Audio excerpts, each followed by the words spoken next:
ఇరాన్లో జరిగిన అధ్యక్ష ఎన్నికలు ప్రపంచ దృష్టిని ఆకర్షించాయి. మతవాదులకు మితవాదులకు మధ్య జరిగిన ఈ ఎన్నికల్లో ప్రజలు మితవాదుల వైపే మొగ్గు చూపారు. తొలి విడత ఎన్నికల్లో అతి తక్కువ పోలింగ్ నమోదవడంతో పోటీ చేసిన వారెవరికీ మెజార్టీ రాలేదు. దీంతో రెండో విడతలో కరుడుగట్టిన మతవాది జలీలీ, సంస్కరణవాది పెజెష్కియాన్ మధ్య ఎన్నికలు జరిగాయి. సేవ్ ఇరాన్ పేరుతో పెజెష్కియాన్ ఎన్నికల ప్రచారం నిర్వహించడంతో ప్రజల్లో చైతన్యం వచ్చింది.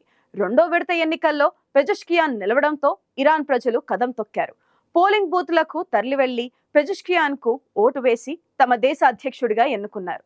ఇరాన్ పై ప్రపంచ దేశాల ఆంక్షలు, హిజాబ్ ఆందోళనలు వంటి వాటిని పెజెష్కియాన్ సమర్థవంతంగా ఎదుర్కొంటారని అక్కడి ప్రజలు విశ్వసించి ఘన విజయం అందించారు.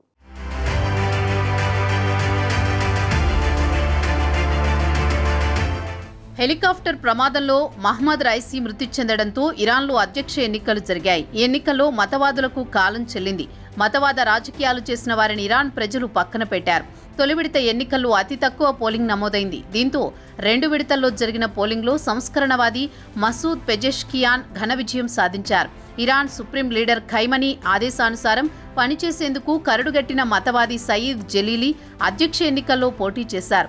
అయితే ఆయనపై మితవాది మసూద్ పెజెష్కియాన్ విజయం సాధించారు. జూన్ 28న జరిగిన తొలి విడత ఎన్నికల్లో 6 అభ్యర్థుల్లో ఎవరికీ మెజారిటీ రాలేదు. దాంతో విజేతను తేల్చేందుకు తొలి 2 స్థానాల్లో నిలిచిన జలీలీ, పెజెష్కియాన్ మధ్య తిరిగి ఎన్నిక నిర్వహించారు. తాజాగా ఈ ఫలితాలు వెల్లడయ్యాయి. పోలైన దాదాపు 3 కోట్ల ఓట్లలో పెజెష్కియాన్కు 1.64 కోట్లు వచ్చాయి.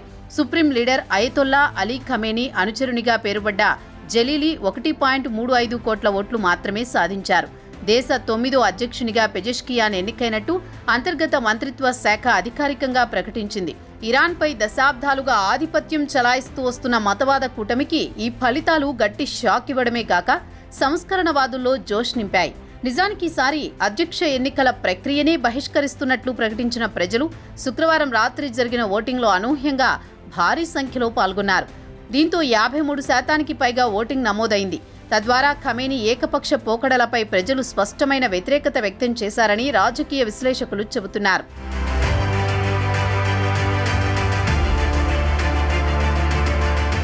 శనివారం ఫలితాలు వెల్లడవుతున్న సమయంలోనే ఇరాన్ రాజధాని టెహ్రాన్, పశ్చిమ ఇరాన్లోని పెజెష్కియాన్ సొంత నగరం తబ్రీజ్తో పాటు దేశవ్యాప్తంగా ఆయన మద్దతుదారులు, అభిమానులు భారీగా వీధుల్లోకి వచ్చి డ్యాన్సులు, సంబరాలు చేసుకున్నారు. దేశాన్ని కాపాడేందుకు ఓటర్లు భారీ సంఖ్యలో బూత్లకు తరలారంటూ నినాదాలు చేశారు. పెజెష్కియాన్ ఎన్నికల నినాదమైన సేవ్ ఇరాన్ సందేశాలతో సోషల్ మీడియా హోరెత్తిపోయింది. దేశంలో మెజారిటీలపై మైనార్టీల పెత్తనానికి మొత్తానికి తెరపడ్డట్టేనంటూ సంస్కరణవాదులు సంబరపడుతున్నారు. ఎన్నికల ఫలితాలను సుప్రీం లీడర్ ఖమేనీ లాంఛనంగా ఆమోదముద్ర వేశారు.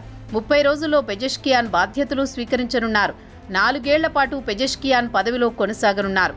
వాస్తవానికి గత కొన్నేళ్లుగా తామెదుర్కొంటున్న పలు కీలక సమస్యల పట్ల ప్రభుత్వ నిర్లక్ష్య వైఖరి ప్రదర్శిస్తుండటంపై ఇరాన్ ప్రజలు తీవ్ర అసంతృప్తితో ఉన్నారు.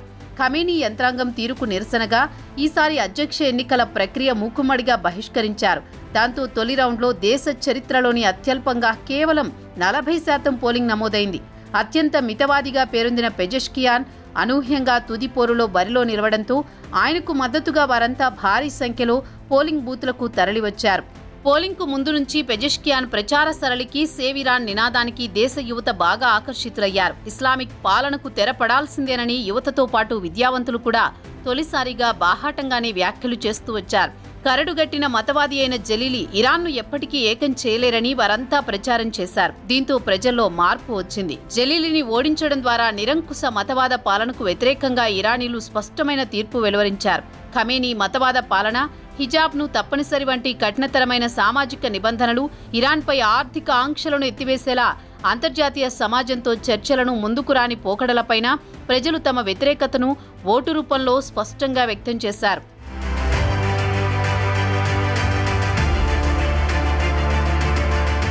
మరోవైపు పాశ్చాత్య దేశాలతో సంబంధాలను మెరుగుపరుచుకోవడంతో పాటు ఎంతో కాలంగా అమల్లో ఉన్న తప్పనిసరి హిజాబ్ నిబంధనను సడలిస్తానని హామీ ఇవ్వడంతో పెజెష్కియాన్ విజయం సాధించినట్లు తెలుస్తోంది.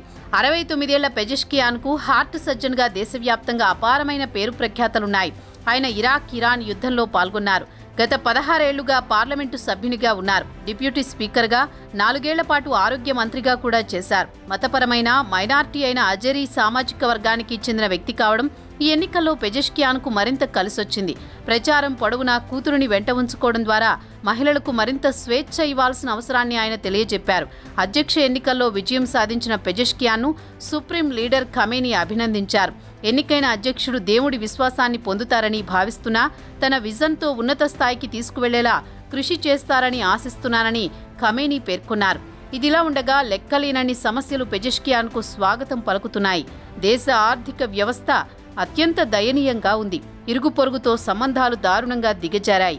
యమన్, లెబనాన్ గుండా ఇజ్రాయెల్పై సాయుధ పోరుకు ఇరాన్ అన్ని విధాలా సాయపడుతూ అంతర్జాతీయ సమాజం నుంచి మరింత ఆగ్రహం చవిచూస్తోంది. ఆ క్రమంలో గత ఫిబ్రవరిలో అమెరికాతో, అనంతరం ఏప్రిల్లో ఇజ్రాయెల్తో ఇరాన్ యుద్ధం చేసే స్థాయికి వెళ్ళింది. అయితే ఇప్పుడు ఈ పరిణామాలకు పెజెష్కియాన్ ఎలాంటి చర్యలు తీసుకుంటారనేది ఇప్పుడు చర్చనీయాంశంగా మారింది. దేశ ప్రగతి కోసం ప్రత్యర్థులతో కూడా కలిసి పనిచేస్తానని ఫలితాల అనంతరం పెజెష్కియాన్ ప్రకటించారు.